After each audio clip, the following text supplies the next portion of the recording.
Solo travels or group holidays? Which one's better? I've been to both. I've been on solo trips to Dubai, group holidays to Brazil, solo trips to Atlanta, group trips to Malta, Portugal. And let me tell you, it's not all the same. One's full of peace, self-development, the other's full of chaos, funny moments. Moments that you can laugh at with your friends and only you lot know what really happened. Both enjoyable, yet so different. I'm going to talk to you about both experiences to figure out which one's better. Let's go. Now, the pros of going on a solo travel is that you can do whatever you want, whenever you want. Everything is at your own timing. You don't have someone rushing you, or you don't have different itineraries where you may want to do something more than the other. It's you deciding what you want to do on your own timing. And nothing beats the freedom of doing whatever you want, whenever. Whether you want to go on a late night run or you want to wake up at 1 p.m, the decision's all yours to make. Not to say you can't do that with your friends, because when I went to Portugal, me and my friends went on a morning run and we worked out as well. So you can do that with your friends, but by yourself, you just get that freedom. It's like you're not feeling rushed. You've got the whole day to do whatever you want.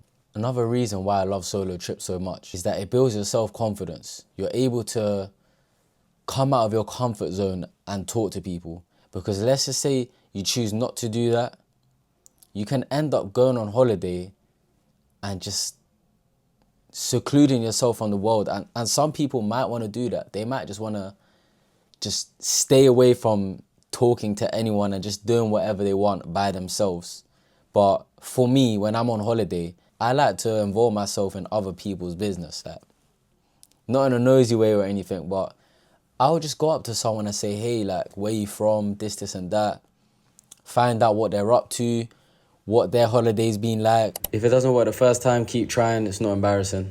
And it just becomes a friendly conversation. It improves your social skills and your ability to just interact with people, real human life stuff. It's not every day where if you walk in whatever city you're from or wherever you're watching this, you may put your earphones in and just walk. You're going to end up not talking to no one because you got earphones in. Going outside just for a walk on holiday by yourself and you end up meeting someone. Just find out how their day is, and it could just be a quick hi and bye thing. That makes your day better. Now, some of you at home, you will know yourself better than me. How well are you at interacting with strangers? Do you do it on a daily basis? Do you do it abroad when you're on holiday? I feel like that's a big part of a solo trip, in my opinion. Interacting with people, especially because you're by yourself. Of course, you have your moments for yourself because you control what you do on that holiday. If you want to sit back on a beach or at your Airbnb or hotel and read a book, sightsee by yourself, that's cool. But let's just say you want to go to a museum trip and you meet strangers there. Hey, how's the day going? Just normal stuff. Like, are you into art, or where are you from in the world? Y'all pulled up with me, I would've seen y'all niggas, I was outside. How many languages do you speak? Like, maybe you can relate to someone you can find out more about another person's culture because they're not going to be from the same place as you. You may be able to relate. One way you relate is that you both chose to be in that country at the same time and you're doing touristy stuff. It's so easy to interact with strangers and you may find out something cool about the country that you're both in. You can give them tips of what to do. They can give you tips. Your holiday ends up being better by interacting with people because you're finding out something new and you're kind of testing yourself, your ability to just talk to someone that you don't know. It's like you're making friends with someone from all the way across the world and that's cool. If you don't enjoy that, like I said, you can enjoy the peace of being on the beach by yourself. But you also have the option of talking to people, which is what I like to do when I'm on a solo trip.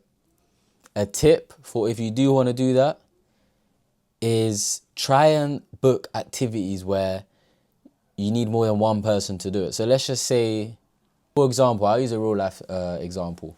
I went to Dubai by myself, and there was a day where I went to the desert, and that required a pickup service.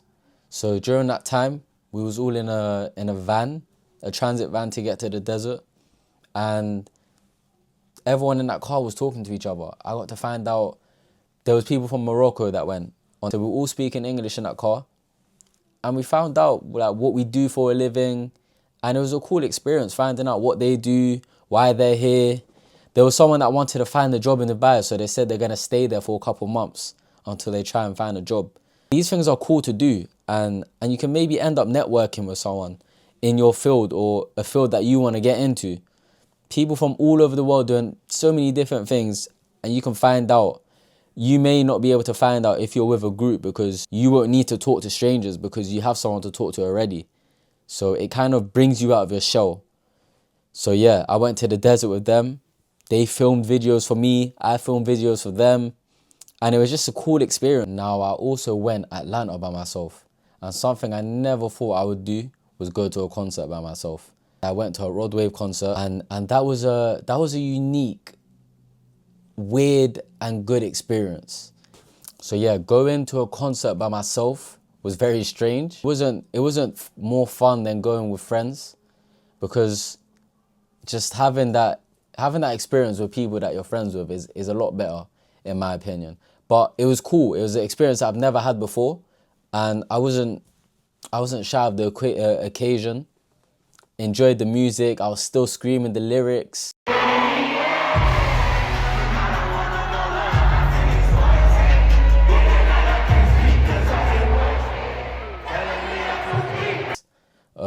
I was sat next to some interesting people, to say the least.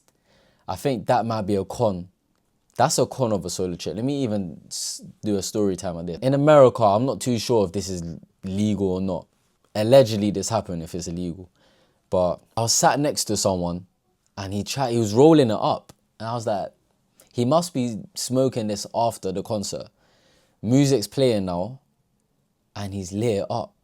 And I'm just getting a whiff right on me. I was getting secondhand high. I'll be real. My head is splitting, man. Sorry. Oh God, what kind of sudden headache is this? I was in a concert trying to enjoy the music, and he's smoking and it's going all over my face. I'm trying to move away from it, but he's right next to me. What can I do? If I was in a concert with my friends now, it's either we all just move somewhere else, or I'm gonna have two people right next to me, and that's not gonna happen. But because I was on that solo trip, they put me in between two strangers, and the person on my left was doing some strange activities while I'm trying to enjoy the artist. But nevertheless, I still enjoyed it. It was a great concert, and everyone was there on good vibes. I didn't want to ruin the vibes by arguing with him, and I don't know how they do it there.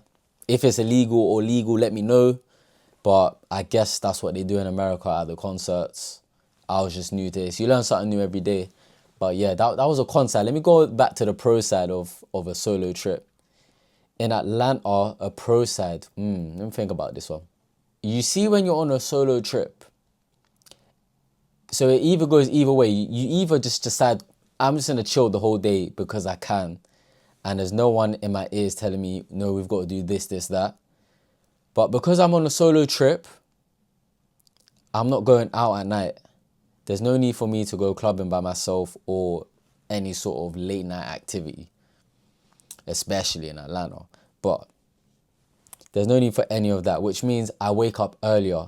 There's more to my day. I wake up, have breakfast, try different foods and explore.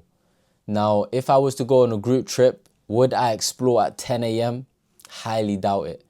But I was able to do more touristy stuff by myself than I would have if I was with friends. So I was able to go to the Coke factory, and I was able to stay there as long as I would want. If someone in the group wasn't happy with how the activity is going, we may leave early and just do something else. But because I enjoyed it, I stayed. I was able to go to an East African restaurant. The best Habesha food I've had was at that place in Atlanta. I've never, ever had food that good before. If I went with my friends to Atlanta, I promise you, we're not driving for an hour and a half to go to that restaurant. That's just not happening. But I was able to do that because I don't mind losing out on 3 hours to travel there and back to try out food. Which leads me on to the con side of solo trips. Everything that you pay for is what you're paying for.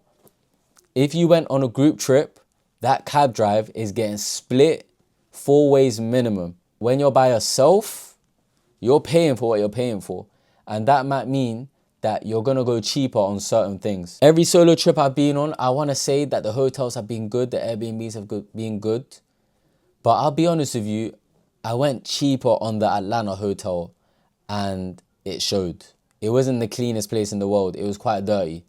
I'll try and insert a video, but the hotel, it was in Midtown. Yeah, it was in Midtown. It wasn't in the nice parts of Atlanta. And I was walking in my neighborhood and this lady came up to me. I said, "You're not from around here, are you?" I said, "No, I'm not." She said, "It's dangerous here. You shouldn't be walking like this." I was like, I took a step back. Whoa, I've gone to the hood, clearly. She's warning me that I'm in the hood. So from there, I just started taking cabs everywhere. But it was like, if I'm with a group now, I thought about, if I was in a group in Atlanta, we would definitely be in a nice area and the place I stay at would show for that. So you're kind of losing out on that experience. I just can't go on a solo trip and buy the best Airbnb by myself. Some of you maybe, but for me, I have to maybe get the average option. So that kind of makes the experience a bit less great. Still good, but you definitely see the quality difference between my group holidays and solo trips. You get to live that lavish life when you go on that group holiday. I feel like a pro of a solo trip is that things happen that won't normally happen on a group holiday. Because you're by yourself, you end up getting treated like, I don't know how to say this, but someone might feel sorry for you and you might end up in rooms that you're not meant to be in, or you wouldn't be in if you was in a group.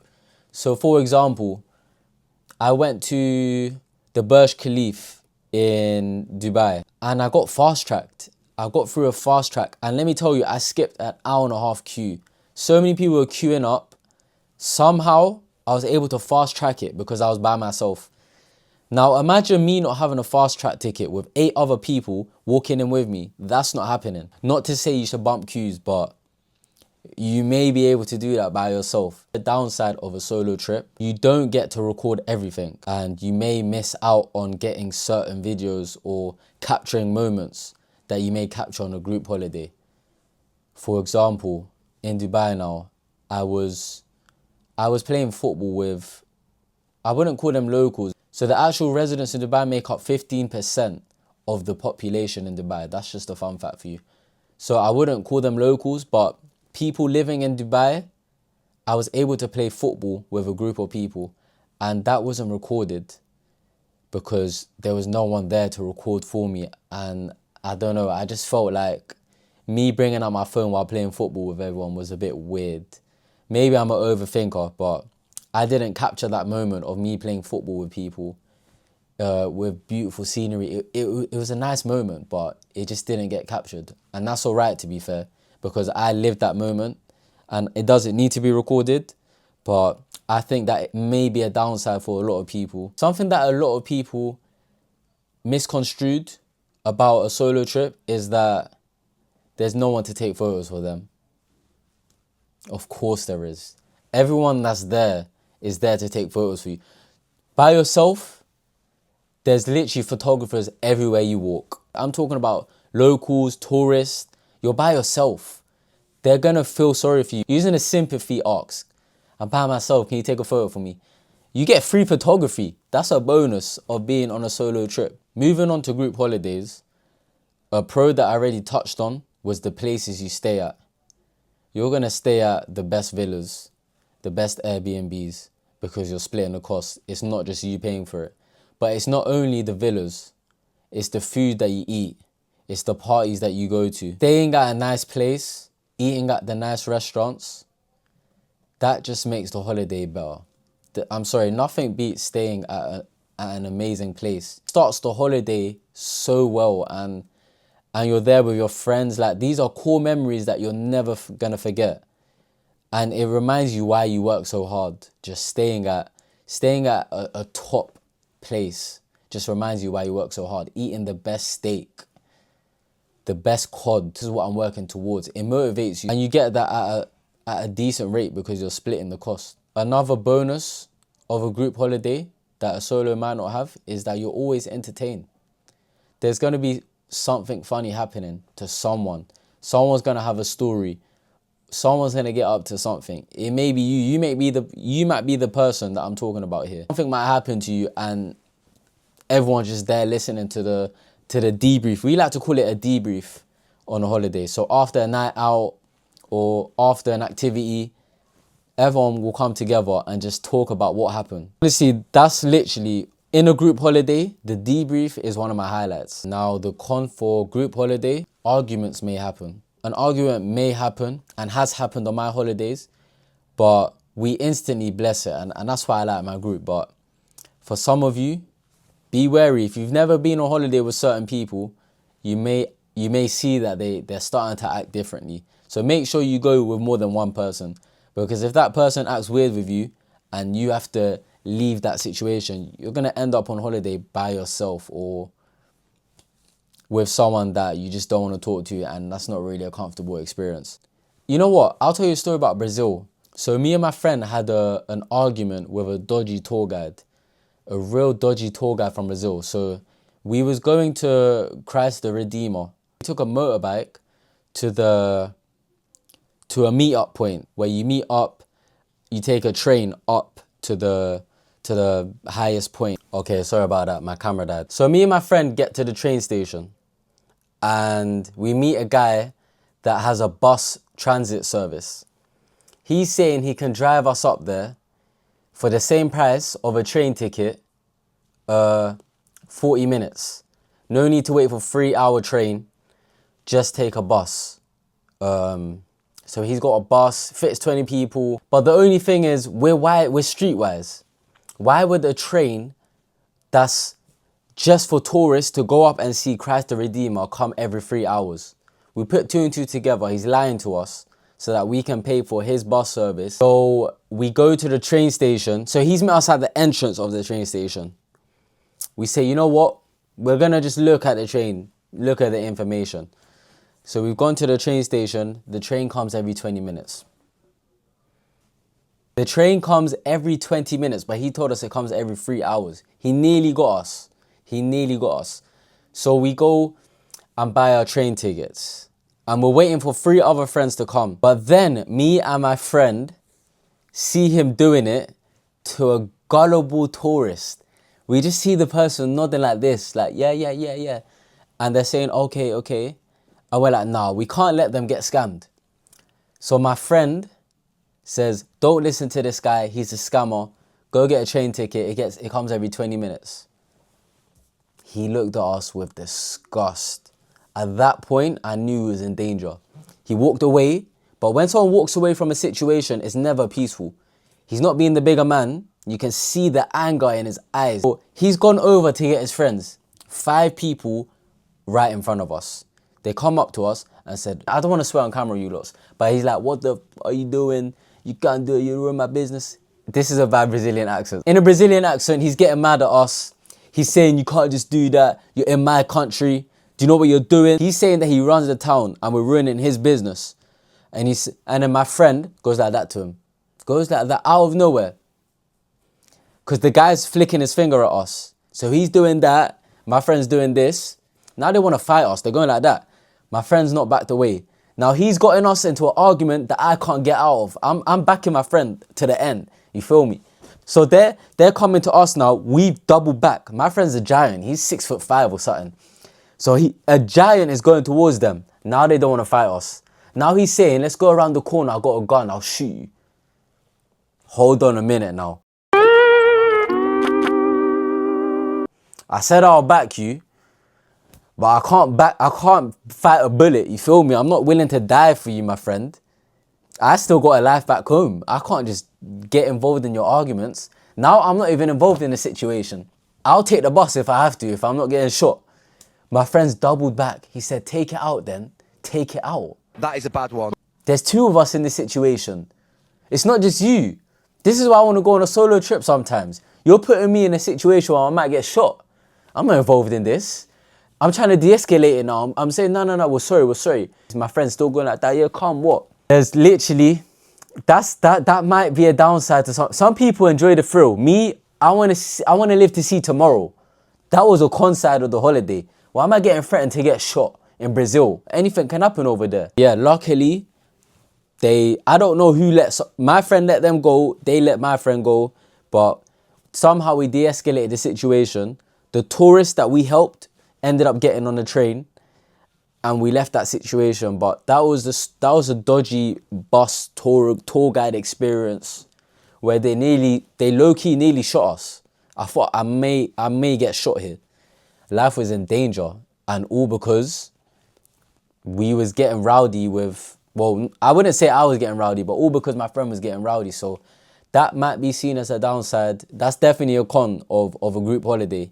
Your friends might get into fights with people, or a situation might happen where it's nothing to do with you. I'll give you another example. I was in Tenerife. So we had a spare room in our villa, and we threw a barbecue party. This is a pro. A pro of a group holiday is that you can throw parties and you can do things that you don't normally do. So we threw a barbecue in Tenerife and invited a lot of people down. And the party was amazing. I was the head chef. We was playing music, people in the pool. The vibes, amazing. What ended up happening still confuses me till this day, but one of the girls at the party, she's brought her suitcase into the Airbnb and parked it into the spare room. What? And made it her own. I couldn't believe it. I woke up in the morning to her there with her suitcase. And I literally looked at her, confused. I sat down on the sofa across. My friends were all there as well. I was like, so you're staying with us? And she said, yeah. I'm basically the landlord here. I didn't give you the green light to stay with us. I was like, what, do you cook or clean at least? And she said, no. Get out! You don't cook, you don't clean, yet you want to stay with us. That's not happening. That's not happening. We ended up going to the beach without her, and I think she done her own thing. And at the beach, I was like, yeah, she's got to go. Whoever made the decision and said you can stay at the spare room, it's not happening. She's got to go. Later on that evening, kicked her out. When we got back from the beach and she came back from whatever she went to, I kicked her out. So that's a con side. Like, that's a pro and con all at once. Like, you can throw hectic parties. Next thing you know, someone's promised a stranger a room, and now Airbnb for 4 has become 5 because someone has let someone stay in our accommodation. So yeah, it can get hectic, like, and it's the craziest things. But that con can also be seen as a pro because, like, these funny stories wouldn't happen if you was by yourself. You just end up having funny experiences together that you lot can just look back on and just laugh together. You just have them inside jokes with each other. Like, I'm sure the people that were on that sofa that day, me saying, do you cook or clean? That just made everyone laugh. And there's so many memories like that where you can just look back and laugh at stories that you and your friends do whilst you're on holiday. Another con of a group holiday is that you may get invoiced for something that you're not involved in. But in Tenerife, I got invoiced, and I'll never forget this. The first day, we went out clubbing and I got a bit too drunk. So I was like, it's time to head home. They entered a second club and bought a table. I went home early. The next day I got invoiced for a table of drinks. It was between 10 people, so it wasn't expensive, but I got invoiced for something I was not involved in. It's what you sign up for when you're in a group holiday. Be prepared for arguments if you're trying to fight for that invoice, but also be prepared to get invoiced for any little thing that the group decides because you're involved in that group. Now, an obvious con for a solo trip is safety. But you've got to be smart when you're on holiday. You've got to know where you can walk around, make sure that it's a busy street, or if you are alone and you're getting in a cab or speaking to strangers, Strangers are strangers. Don't think the best of everyone. A tip that I have for you that I do is pretend that you've got family there or you're not really on a solo trip. You've got to know who to tell. So I was in a taxi and they asked me, oh, why are you here? I said, I'm visiting my uncle. Don't let everyone know you're on a solo trip because that is not safe. If you're a female and a guy's asking you who you're here with, definitely tell them you're with someone, but they're just back at the hotel. Make sure you're telling people that there's someone waiting for you. Also, you're going to hear a lot of places are dangerous. And I think that just depends on what environments you're going to. If you're going to a party by yourself, it may be a bit more dangerous than if you was to go to the beach.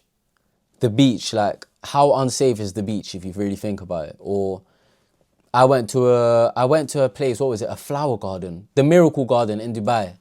That's not dangerous at all. Like, what am I going to do? Collapse from pollen? Yeah. Putting myself in an environment where people are drunk, something may happen. So a solo holiday can be dangerous if you put yourself into certain environments. Just know where you're putting yourself into and what you're telling people. Don't be flashy if you're by yourself as well. And late at night, try and take an Uber. If your hotel has security, great as well. I feel like I've covered some pros and cons for both solo and group holidays. There's benefits for both, and honestly, I enjoy both so much. I don't know which one I prefer. If you got any stories of your solo trips or your group holidays, let me know the funny stories down below. If you enjoy this type of video and you want to see more, let me know. Like the video, subscribe. Thank you for watching. Peace.